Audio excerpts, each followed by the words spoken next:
Diyos sa iyo. Bukod kang pinagpala sa babaeng lahat, pinagpala naman ng iyong anak na si Jesus.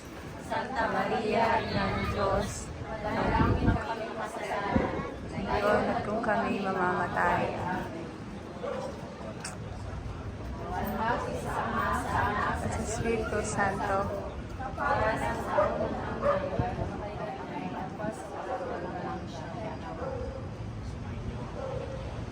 Maria Rin.